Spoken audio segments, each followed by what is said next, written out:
see, let me advance. Oh, there's the title. Provocative title. I was trying to fill the room. Looks like I succeeded. So let me say just quickly a little bit about Manomet. I'm not going to talk about our organization today, but let me just give you a little bit of background on us so you know that we exist and what we do. Manomet is a nonprofit organization based in Manomet, Massachusetts, where our headquarters is, and also we have an office in Brunswick, Maine. But our programs are really national and international in scope. Our basic premise is that people can live and work today in ways that ensure a sustainable future. We also believe that society, if we hope to create a sustainable future, most everybody is going to need to be on board with that. Most everybody's going to need to be able to be, is going to need to participate. Well, we're scientists at Manomet, but sustainability is at least first for us a math problem. You can't grow economies exponentially at, say, 3% per year forever on a planet with finite resources. The math doesn't work out. And well, to be fair, some of you probably studied Robert Malthus in 1798, said the same thing I just said, and somehow here we are 200 years later, we still seem to be doing fine. But the conventional economic wisdom is that technology will find a way and solve our situation for us, sort of like the line out of Jurassic Park, life will find a way. A lot of people believe that technology will find the way. Well, maybe it will, but there are some leading quantitative economists now that make a compelling case that we humans are showing some signs of hitting the limits of growth. And so what's one of the fastest growing sectors, sections of the investment sector is actually agriculture. Investors are investing in agriculture. Does anybody know why that would used to be fossil fuels? There's a lot of divestment of fossil fuels going on now, but the shift is towards agriculture. Does anybody want to? This is we can make it's kind of be a class. Why would agriculture be such a good investment strategy? What's that? Well, that's a good answer, but it's not the one I wanted. So, 9.2 billion people in 2050. We're what, 7 billion and some now? 9 billion. We have to eat. We have to eat. And you know, about half the Earth's surface right now, the terrestrial surface that's not rock or ice, has been converted to agriculture because we get hungry. And so agriculture is a really big deal, and there are going to be more of us, and we're going to be hungry. And so agriculture is a really good, safe, long-term investment. I'm all for it. Divest of fossil fuels, invest in agriculture. So those trends are happening in our society. But to sum up what we believe at Manomet is we can live sustainably. It's just that most everybody is going to need to participate to make that happen. And I mean Republicans and Democrats and North and South and urban and rural and all races. It just has to cut across all cultures for us to figure out how to live on this planet sustainably. And I would say the good news at Manomet that we see is that it's amazing how many people actually do aspire to that. Of any political persuasion, they want to be a part of something bigger than themselves, and they want to contribute. It's just that they're really busy, and you have to find a way to engage them that makes it relatively easy for them to act on something they already care about. It's not a matter of convincing them or converting them. And so that's really kind of our good news story from Manomet. And maybe Michael will invite me back sometime and I can talk about our programs with the grocery sector and the forest industry and small businesses. But I'm not going to do that today. I'm going to be more provocative with this talk. This paper came out in 2004. Really bothered me at the time. Bothered a lot of people, actually. Because, you know, Manomet is, I didn't say this, but we're mostly scientists. We're a science-based organization. We put science to use out in the world, and we depend on science. We generate some of our own. We synthesize other science. We put it to use. So what's up with this? You can't say science makes things worse. Doesn't that bother you? It's just not. Are you scientists? Are you in science programs? Anybody here? Okay, a lot of you. This makes you mad, right? You want, yeah. Well, all right, made me mad too. But I wanted to figure out what's up with this, and I had actually experienced some of what Dan Sarowitz was talking about earlier on when I used to be a field biologist. I did a lot of work on forest harvesting, forest practices and birds in Maine, and it was just math. I mean, we count birds, we tally them up, we write a report or publish a paper. It's not complicated, but it was really attacked by environmental community because we had found that a lot of birds of conservation concern actually use clear cuts and the scrubby stuff that grows up after a clear cut. And people didn't like that message, and I just thought, what's up with this? I'll give you the locations. You can go count the birds yourself. It's just science. You know, well, it cross-cut with some people's deep-seated values, and I just thought, this is really curious.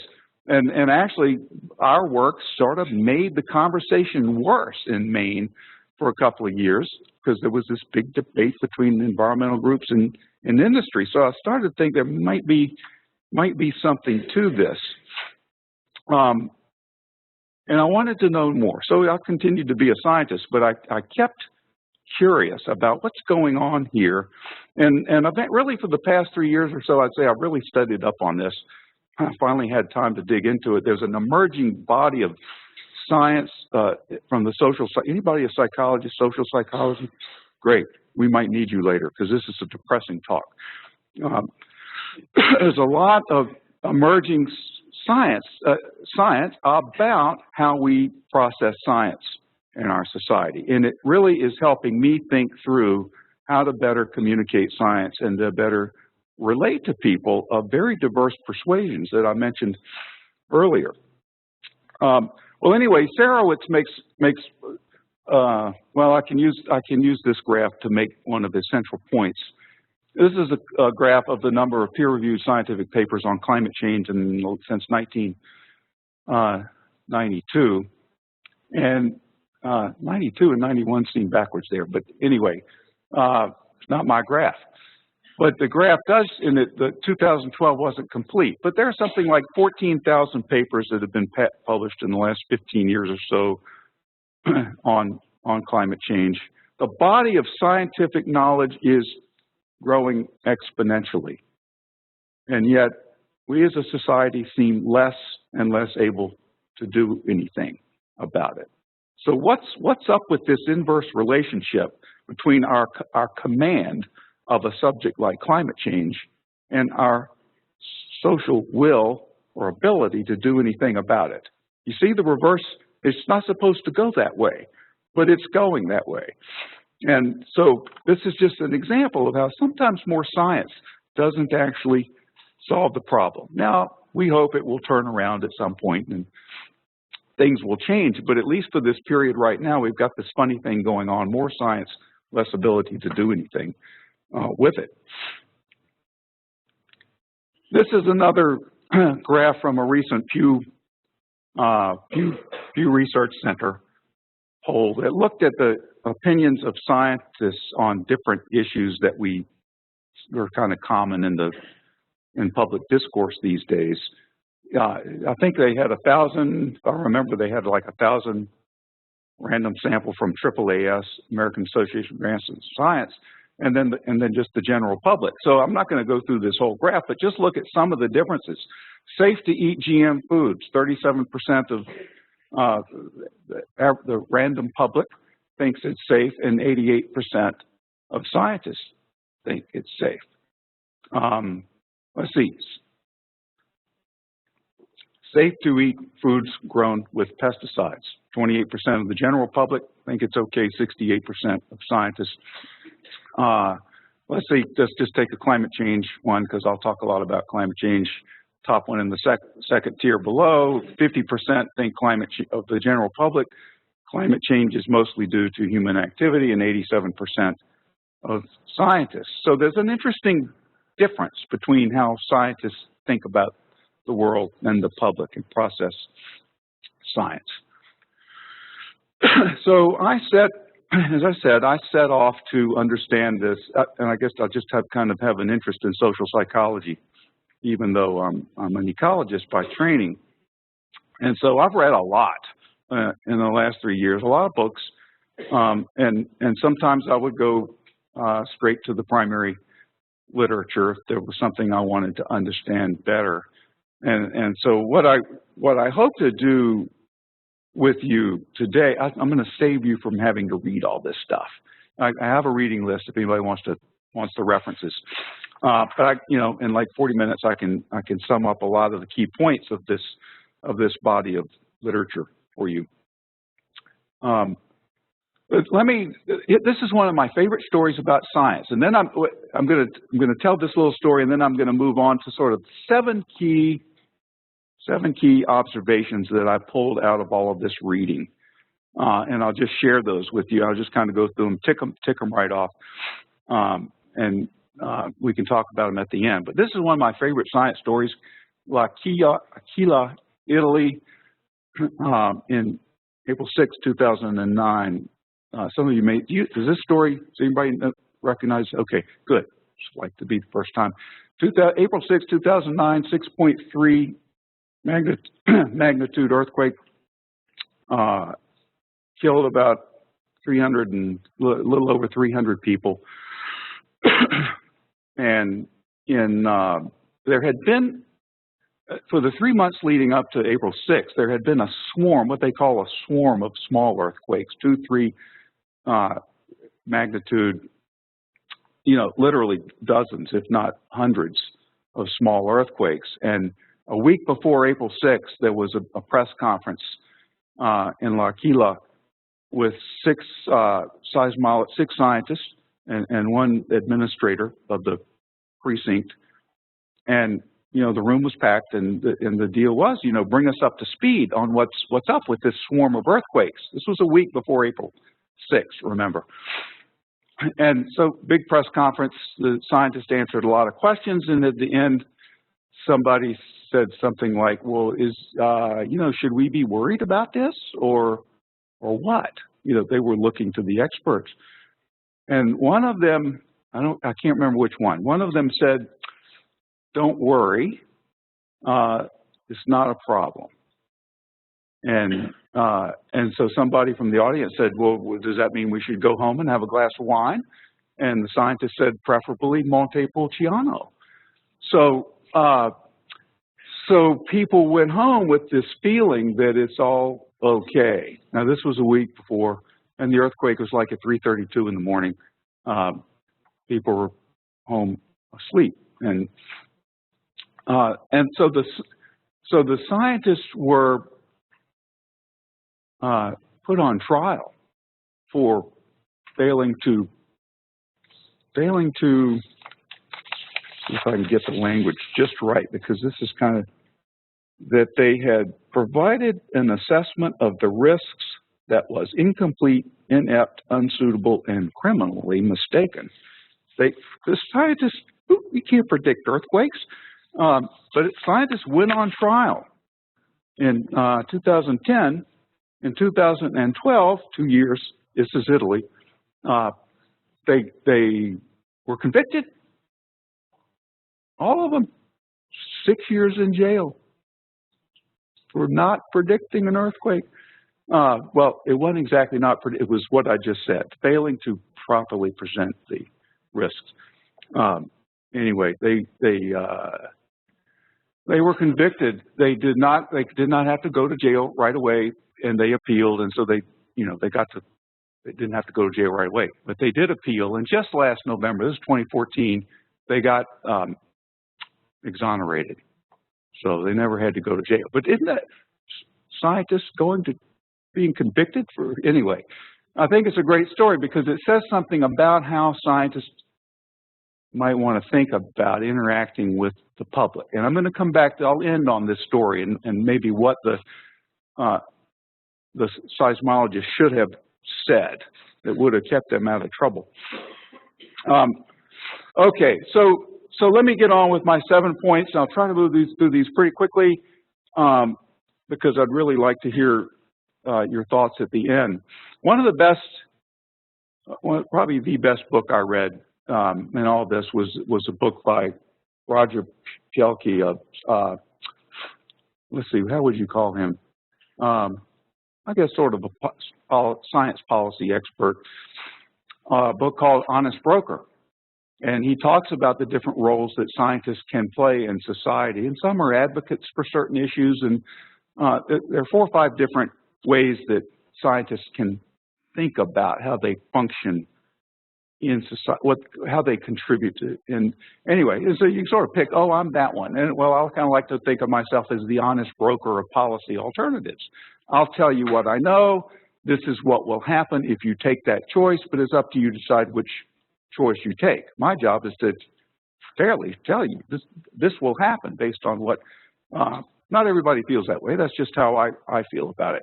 But in that book, it was revolutionary for me because Pielke breaks sort of the issues of the time down into, they either plop in the abortion politics category or the earthquake politics category. He actually said tornado politics, but I used earthquake because I just gave an earthquake story. It's fine. But he said there are issues out there in society, and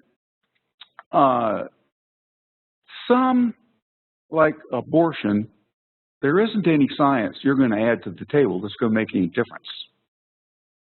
It's just, there's nothing, there's no study you're going to do, no experiment that's going to change how people feel about that issue.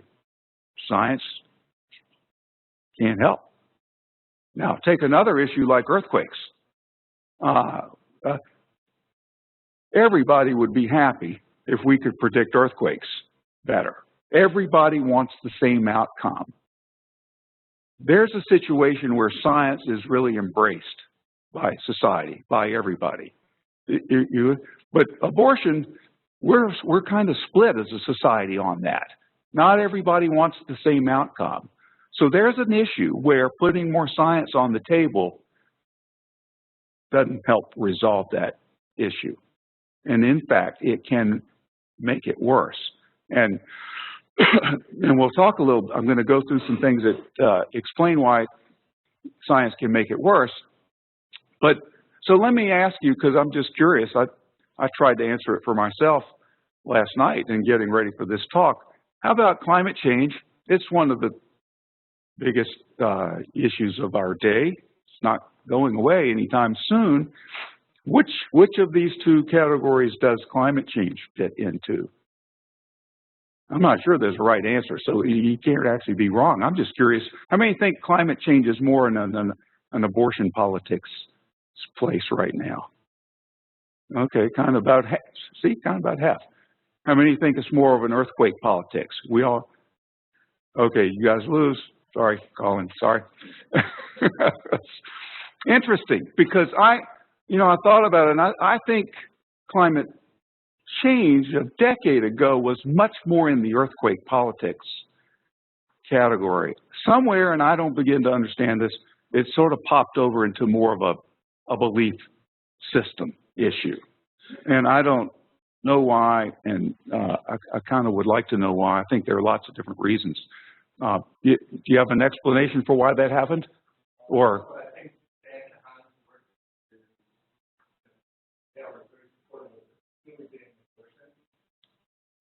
Yeah.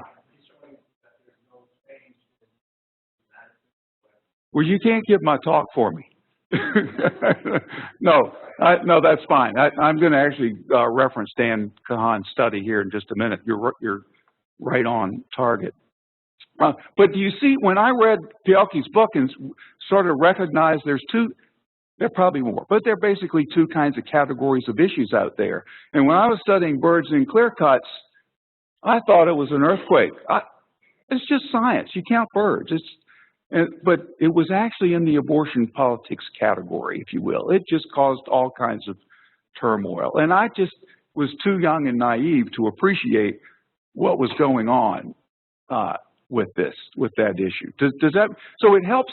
Well, I'm trying to suggest it helps for you to know if you're working on an issue, maybe it's something with genetically modified organisms or something. You know, that's in that category of abortion politics right now. It's good to know you're in that space and not the earthquake. It will help inform you how you interact with society, I think. So that was lesson number 1. Lesson number 2, confirmation bias. The fact is we're all attracted to information that reinforces the things we care about. It's just what we do. And you don't tell me you don't, because it'll only make it worse. We all do it. We avoid information that disagrees with our values or threatens something that's really important to us. And the deeper we care about something emotionally, the less able we are to actually intake new information. When we have strong emotional convictions, it does something to how our brain processes information. It's sometimes called motivated reasoning. Confirmation bias, motivated reasoning, they're both terms you'll hear. And motivated reasoning, or confirmation bias, can be thought of as a defense mechanism that's triggered by a direct attack upon something we believe in or care about. So even scientists, you know, supposedly the most rational and dispassionate people in society are terribly susceptible to motivated reasoning. And I'll tell you, one of the slides I'm going to get to is about polarization in society, and which I've been working on lately, trying to understand.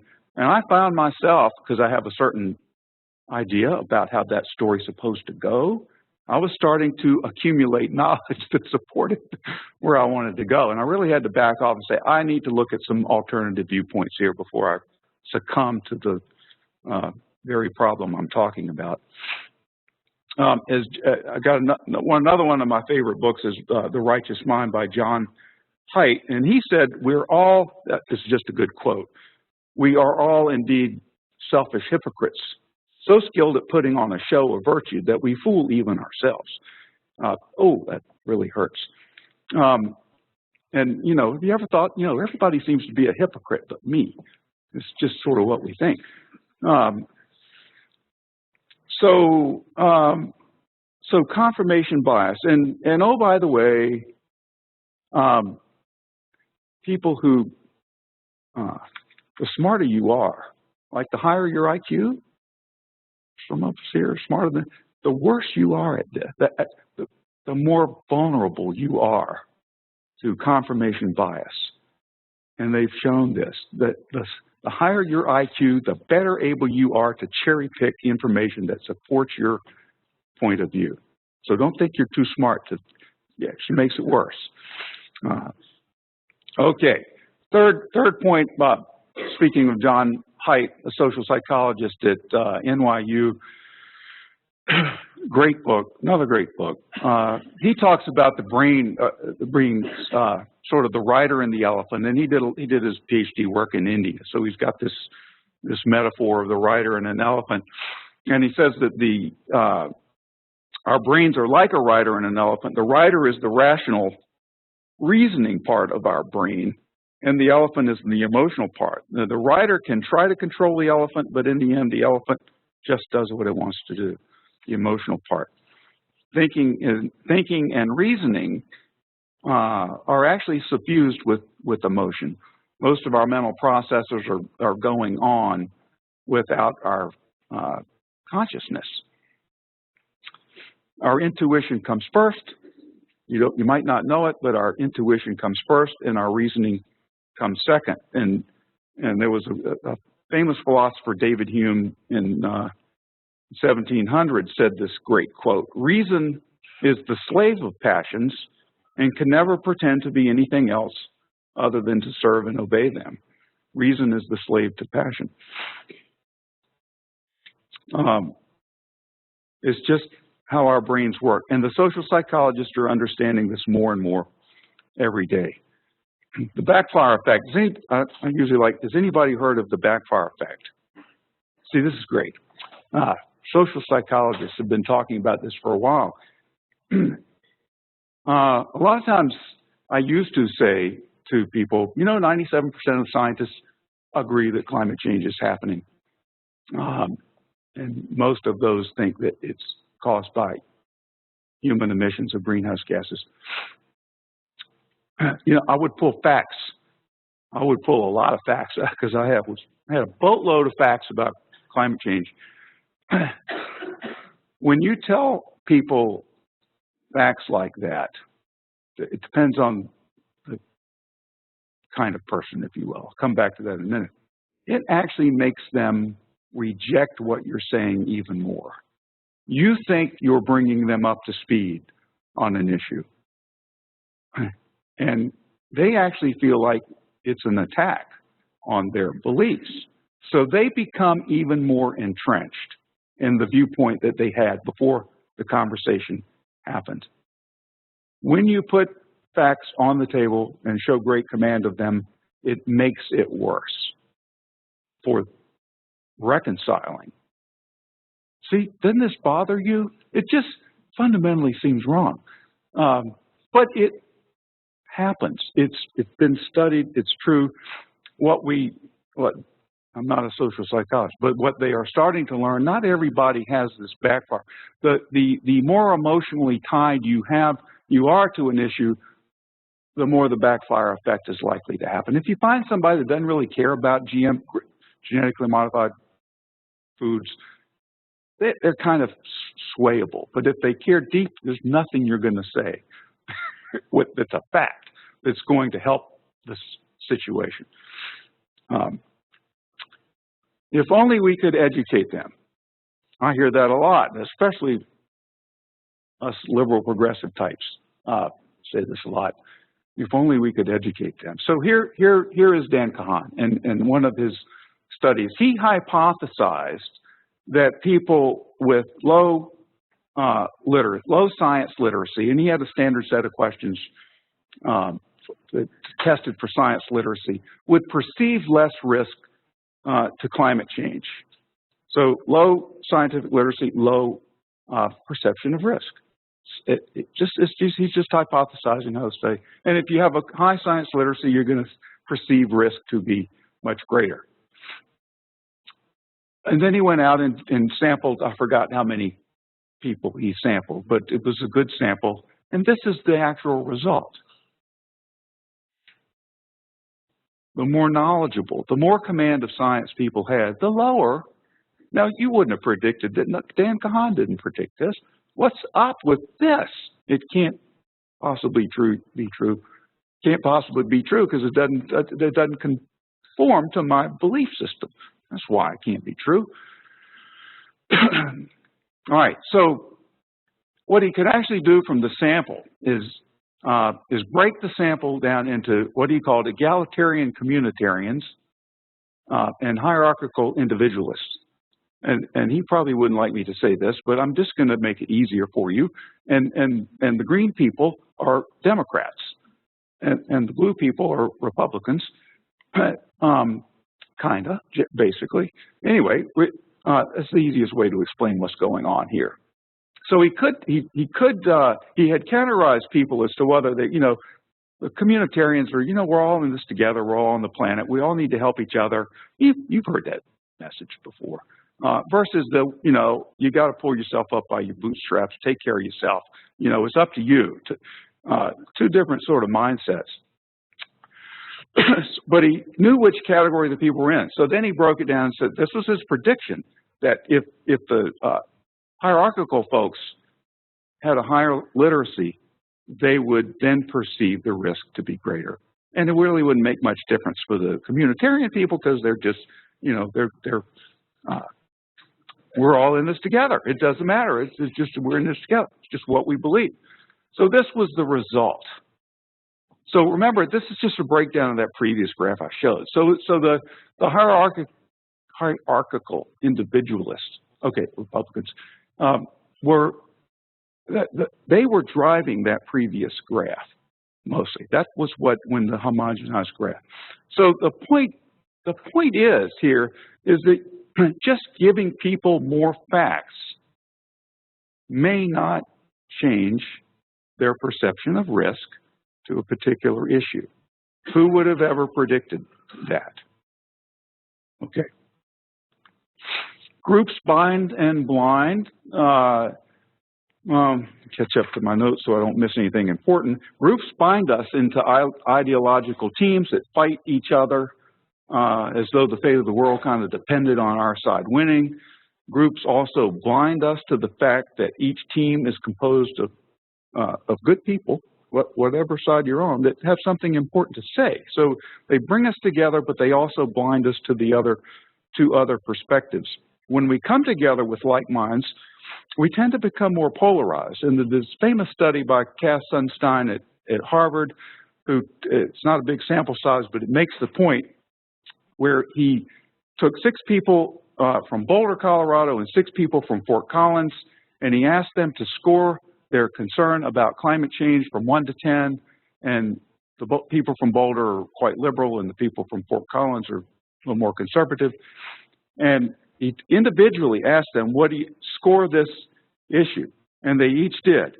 And you know, I can't remember which side of the scoring system, but it was basically, you know, the people from Boulder rated it kind of a 6 or a 7, and the people from Fort Collins gave it a 4 or a 5, even kind of middle.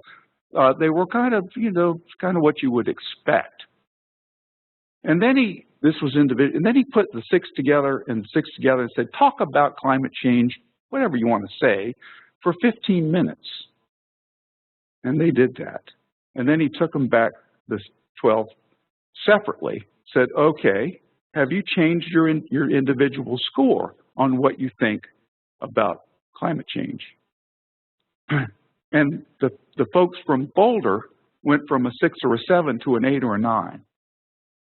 Again, he's asking, what's your individual feeling? And the folks from Fort Collins went from a 4 or 5 down to a 2 or a 3.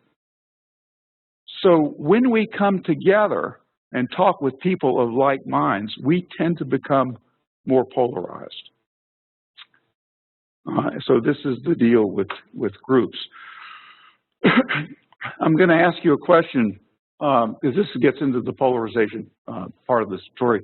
Which situation has a greater chance of solving large societal problems? And again, let's just make this easy and say, you know, the Reds are Republicans and the Blues are Democrats.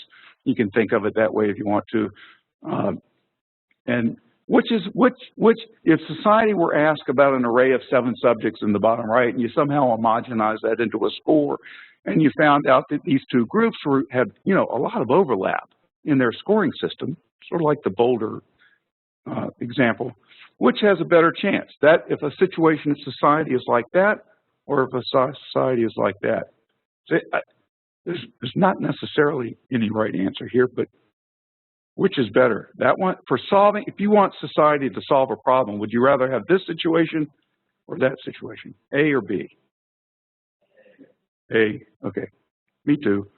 I'm not going to trick you this time like I did last time. So these are real data from another Pew poll. This is this same kind of principle from 1994 and 2014. So we know, and I think it was a huge sample, like 10,000 people. We have drifted apart as a society in America to become more, and you feel, if you've lived for very long, you know that this is good. You feel it in your bones that we're much more polarized than we used to be, and it shows up in the data. And in fact, there's a study that has looked at how Congress has functioned, the Senate and the House of Representatives, going back to the late 1800s. And think of it as a score of degree of polarization. And so after World War II, or during the World War II years, a lot of polarization was very low. We all kind of came together. we were all in this together because we had to be. But since then, polarization has increased in both houses, and this is the degree to which you vote for a bill presented by the other party, kind of thing. So polarization is higher now than it has ever been, based on this purely objective measurement. So we are more polarized. And remember, you all just said, and I agreed with you, that if we're more polarized, we're less able to solve big problems. That's kind of troubling if this trend is true. This is another graph of a different kind of statistic, index of agreement since 1940s, say on the left. You can't read those, but it's 1947 on the left, 2011 on the far right. And this index of agreement among the parties has gone steadily down, just like the previous graph. And in this case, they did show the percentage of issues that are gridlocked in Congress, and they have a definition for gridlock. So at least you see that there is a negative correlation between these two. So at least this little bit of data suggests that you were right. A more polarized society is less able to solve problems. So this is a very troubling trend. And so this is a nice quote. In a more polarized environment, voters make worse choices but have more confidence in them. And that's kind of, don't you kind of feel like that's what's going on these days? Okay, this last point, because I've given you a lot, you can't take much more. I can't take much more either. But this may be the most disturbing piece of information that I came across. And it was a paper by Mercier and Sperber. And I want to say they are in France. I can't remember the university. Well, one's in Philadelphia. But anyway, we evolved to win. And what they basically say is we don't need to be right. We just need to be persuasive. And, you know, we're scientists. We like to be right. We like to be right, or at least moving towards truth. And what this paper says is that it doesn't matter whether you're right or wrong. It only matters whether you're persuasive. And if you think about some of the political debates you might have seen, you know, it's who's persuasive. It's not who has the best facts. It's kind of like, who do you like the most? Oops. So this doesn't make any sense for those of us who have studied evolution. You know, how can you, if you're wrong, you're going to get eaten by the tiger or something. How can you leave any progeny if you don't care about being right? You just care about being persuasive. So you wonder how, and I haven't really sorted this out, so maybe some of you biology types, Colin, you can figure this out for us. How could this possibly be? You know, whether it's evolved or not, it does seem to be a trait of our society. We just need to be persuasive. If we're persuasive, we can get followers. I don't know about leaving more children, but anyway, you get the idea. I think we have eliminated the life-threatening threat of being wrong. So we don't actually have to be right anymore. We can just keep our genes going forward. But I think there's something to this, and it's going to skip that previous because I made the point. A quote from Winston Churchill, which I've really taken to heart. Of all the talents bestowed upon men and women, none is so precious as the gift of oratory. He who enjoys it wields a power more durable than that of a great king. So, you know, this is my lesson, communications director, that being able to speak and be compelling is really important. And I like to think that if you are a great speaker and you also have a command of the facts, that's even better. But I'm just, for you students here, take communication seriously, because if you want to be persuasive, it's really good. Read the Made to Stick book by the Heath brothers. So what can we do about this? I'll end with a few quick ideas, because again, I don't want to leave you all depressed about science. I gave a talk about the economic cost of climate change last year to a bunch of business people in Boston. on a Friday morning at breakfast, and I depressed them so much that they all called in sick, and they couldn't even go to work that day. So I've learned that I need to leave people with a more positive message than I have in the past. So what can we do about it? I've got 4 ideas quickly. Deliberative democracy is a process that is emerging, that is starting to be used on different issues, not climate change yet at the society level. But basically, it's a process that you bring random people from society into a setting, usually for a couple of days. You bring them up to speed on the knowledge, and then you ask them what policy recommendation would they make. So it's sort of a safe setting. You're not a part of a cultural group. You're not coming in with all your people and all your friends. You're put in with the new people and new faces, and you're brought up to speed in a sort of respectful way, and then you make a choice. And it makes a difference as to what policy choices people make when they've gone through this deliberative democracy process. So I'm very hopeful that this is going to be used more and more in our society. Second idea, and this is one we do a lot at Manomet. I would say this is our core strategy at Manomet. We build trust with someone who thinks differently than us. We work with a lot of business. We mostly operate through the business sector. We leverage change through the business world, and they often think differently from us. We can't do anything with them if they don't trust us. If we started with the facts, we'd get nowhere. And so we find that it might take us a year or two to establish trust. And it's another lecture for some time. Once we've got trust, then the facts can be used. But if you lead with the facts and don't think about the trust, not going to work. Take my word for it, tried that, didn't work. But the painstaking effort it takes to build trust, if you don't understand that part, you're not going to affect change with sort of the full diversity of society. Third idea, this works pretty well. We're using this one too. Find a group leader willing to speak. So right now we're working with a very conservative timber sector of the U.S. economy. They tend to be a conservative group. We're interested in working with them to sort of prepare the North American landscape, forest landscape, for the climate of the 21st century. Well, they don't really believe in climate change.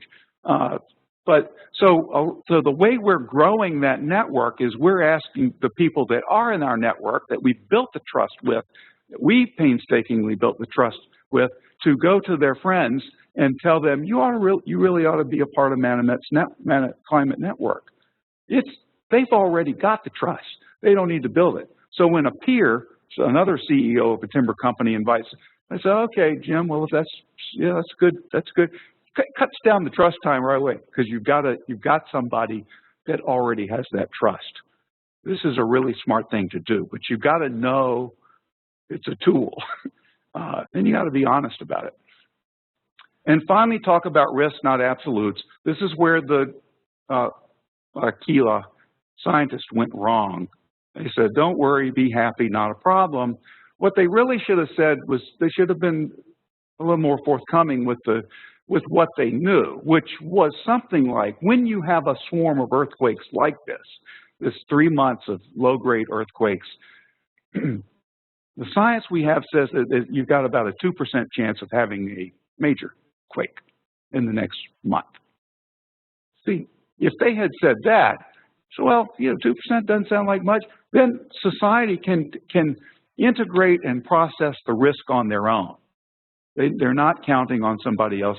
Safe, not safe. This is what we know. This is the probability. You have to decide for yourself if you want to sleep in your car for the next month or not. It's up to you. These are the probabilities. So this notion of communicating, this is what we know. And so I do that a lot now with climate change. Now, I talk about this is what we understand the risks and costs to be. You need to decide for yourself whether those risks are something are acceptable to you. It's a whole different kind of conversation. It's not an advocacy conversation. It's just, here's what we know. Here are the risks. This is what we know. This is what we don't know. You have to decide for yourself. I'm not here to preach to you. So, so I think that's it. If anybody wants the slide deck, you're welcome to it. I'll send it to you. If you want the list of some of the things I've read, I think I have some copies here for you too. And I've probably gone over a little bit, but if anybody has questions or thoughts, or you can challenge me. I might be wrong on some of this stuff. Remember, I'm very open-minded. I might be wrong. Trying not to have. So thank you.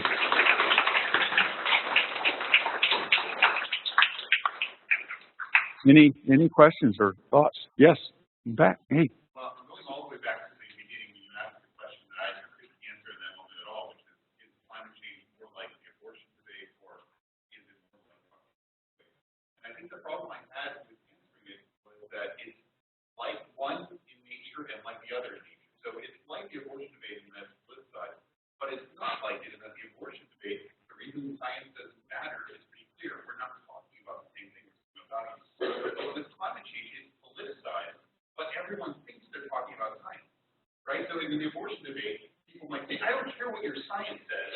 I know what anything, what my heart tells me, what my scriptures tell me. I know what's right or wrong. It's about morality. Whereas with climate change, I don't think you're right about this thing you're telling me. That is difficult, and that leads into my question that comes to the very end here, where you said in the fourth strategy, the scientists should have just been upfront about the details and let people decide. But the major criticism about the IPCC with climate change is you told us what the risk was. We as a society can't process that. James Hansen says we would have been better off coming out and saying climate change is happening, we better do something. So it's really hard because the major criticism seems to be just tell the risks. Why are you dithering? I mean, just tell the risks. You are going to lose people. Why are you dithering? Just come out and say what's dangerous for society. So what do you think about that? Or do you think I'm misunderstanding this criticism? No, I think you're right. I don't know how to repeat that question. That's not possible. The question was something like climate science is really just a science. It's a science question. It's not a values. It's not an ethical. It's not a fundamental ethical question like abortion is.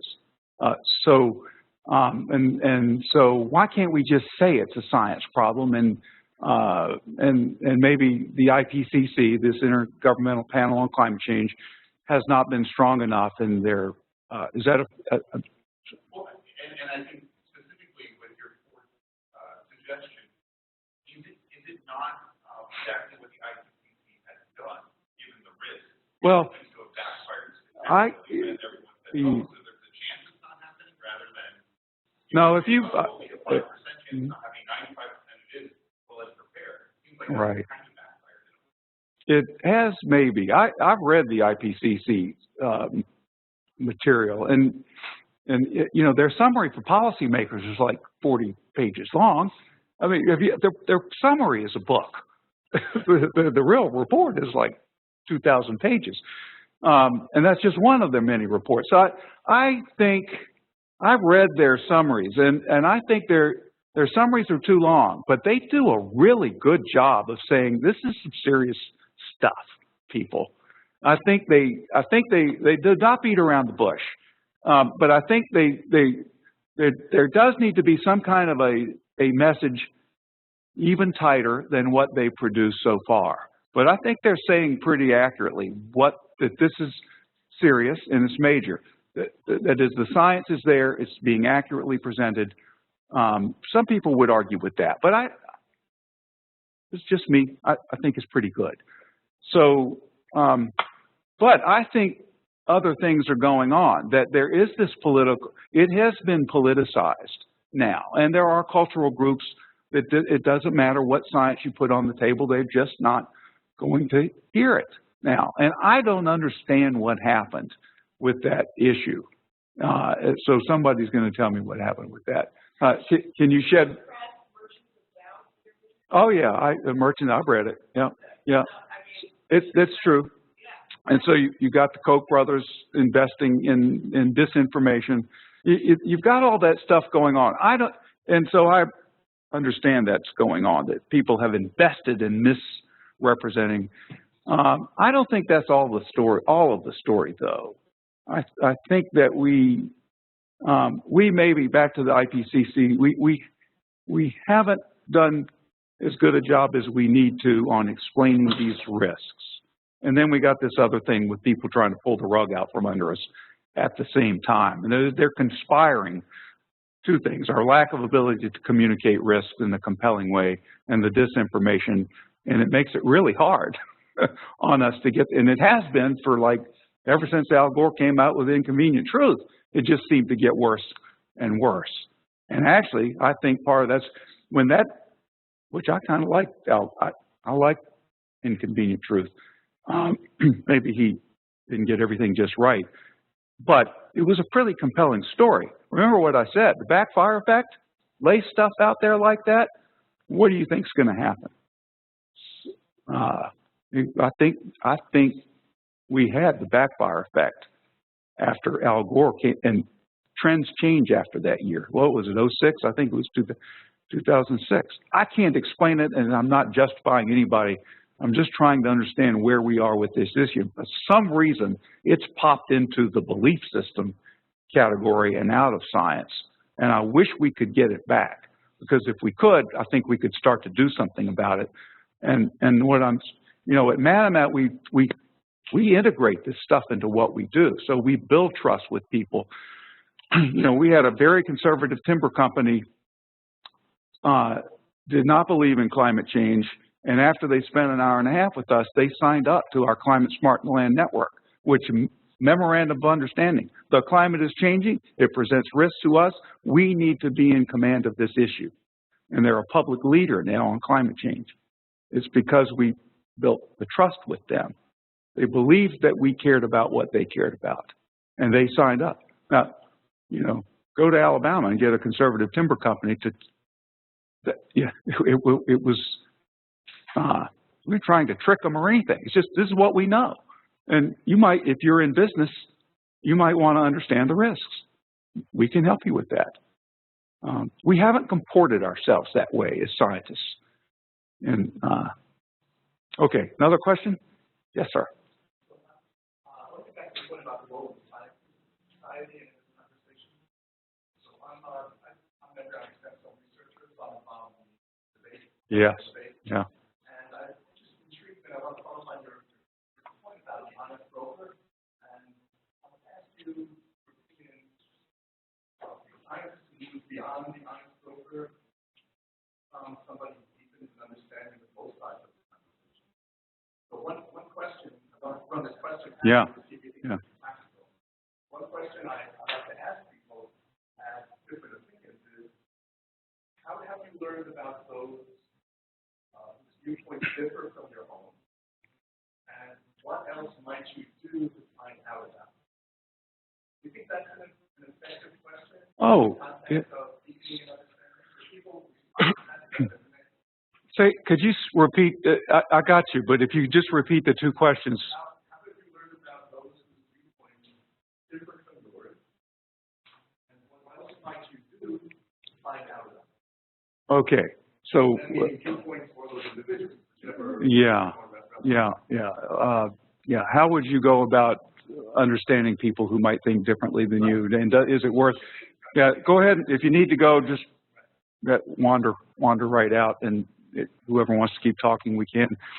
A lot of what I've talked about today, I was really pleased to see in the book reading that I've done, because a lot of the stuff that I talked about, I learned the hard way over the last 25 or 30 years, because I'm a forest ecologist, and a lot of the work I did was with the forest industry, people who thought very differently from me. And when I started working with the industry in 1991 or so, I didn't say much for about 3 years with them. I'd be in meetings, and they would say absolutely frightening things about the environmental community, and I would just, okay, that was interesting. And so, but this is just me. I have a curiosity about how people came to their particular. See, Michael Reed, my friend over here, he has a big stick in his office, and if somebody doesn't agree, I'm just kidding, but he does have that stick. he has a different way of dealing with people that think differently than I do, and we talk a lot about that. See, you know, he's got this stick in his office. I felt it. So, but I'm really curious about how people, and so I'm very patient with people who say something that's, oh, well, part of it is, you know, I might be wrong. I might have been wrong all along. So I'm really curious about how people came to their point of view, and so I'm very quiet with people when you could just call it listening, but it's a long slog to do that. But I did discover that if you're patient and you take that approach, the long-term payoff is huge, because once you establish that, once you've listened and okay, you know, they actually kind of have a really good point. I'd never thought about it that way. I've been wrong enough in my life, or been humbled enough that I'm just really patient with listening to other points of view. And once you do that, you really get this deep understanding of how they got to where they are. And often it's not based on science or numbers, but it's a genuine fear. And so, you know, the vaccination issue that was in the news a lot when Governor Christie said something in London that he shouldn't have said, it sort of came up in the news, and vaccination. And, you know, there was an NPR piece on, well, what should we do with that? And when there's no science to support that vaccinations are a problem with autism. And the Shankar Vedantam, the guy that does the NPR social psychology, said, you know, I don't know what you do with that, but one thing I do know is that those people that are opposed to vaccinations, their fear is real. They might not have any data, but their fear is real. And so he said the first thing you ought to do is acknowledge that they're really scared. And once they know that you empathize with the fright, the fear that they've got, and so that's what we did with the timber companies in Birmingham. They said, you know, you guys just seem confused on what's up with the climate, and we're busy every day.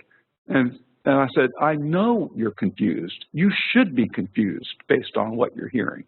And I said, let me explain why you're confused, and I can clean that up for you pretty quickly. And we did.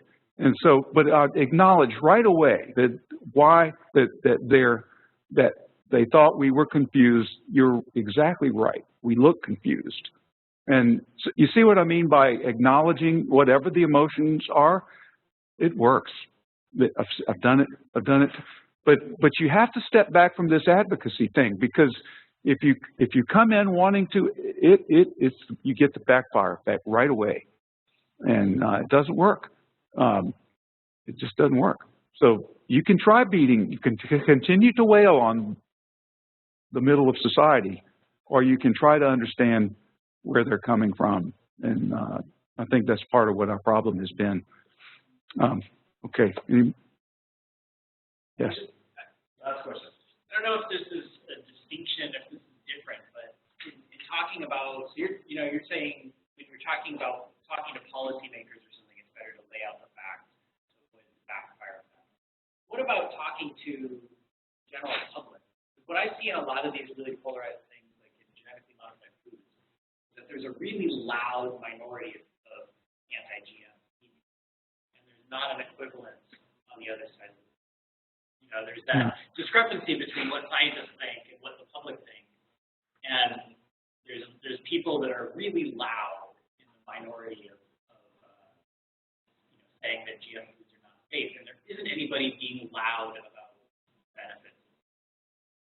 I'm just curious if, to me it seems like there should be some role for advocacy, science advocacy there. Maybe not against policymakers, but to the general public. Yeah. Well, okay. So do I need to repeat that, or can everybody? Is everybody coming through? I don't think they're here. Is anybody still online? Yes. Oh, they are. Okay. So the question was, isn't there a place for advocacy, and when the situation is unbalanced, like there's an advocacy group for, but there's no advocacy, no equivalent force from the other side? Well, first of all, I want to be clear that I'm not, it's not how I work, but just to be clear, I'm fine with advocacy. They serve a really, advocacy groups serve a really important purpose. I'm fine with that. Most mornings I could get up and go work for any one of them, any one of many. It's just that the approach I've taken with trying to get science into the public discourse, I've taken a different approach, the one I basically talked about today. And you can't do both simultaneously. You have to choose your path. I've chosen the path I've gone, and others have chosen, and that's fine. I have no problem with that. On the climate change issue does have both there are vocal voices on both sides on that particular issue. So they're both out there yelling and saying their stuff. GMO, genetically, not really. The antis are pretty vocal, but as my wife would say, bless her heart, all the pro people work for Monsanto, or they've got grants from Monsanto. So my wife and I have a lot of really interesting debates. I generally yield. It's just smarter, so there's not it's this kind of the scientific community that is, well, you saw the differences on the earlier slide, and they're not they tend not to be a vocal group, and I'm not sure. I don't know. I mean, I don't know. I think, and if you read the Pielke book, Honest Broker, you'll understand the trade-offs. When you go one path, you can't be an honest broker one morning and be an advocate for a policy the next morning. It doesn't work. You don't have the trust to do both. I think they're mutually exclusive. Now, Pielke may say differently, but I can't figure out how to do both and switch from one day to the next. There's a place for both, and he says there's a place for science advocates in this book, and that's fine. I just get really uncomfortable when I start to confuse the things I care about with data I have to support it. It makes me uncomfortable, and that's just me. But that's not true of all scientists. So I've chosen my route, and I'm sticking to it, kind of thing. Because once you cross that line, you can't go back. It's over. Well, here's to hoping that you all find your path. Thank you.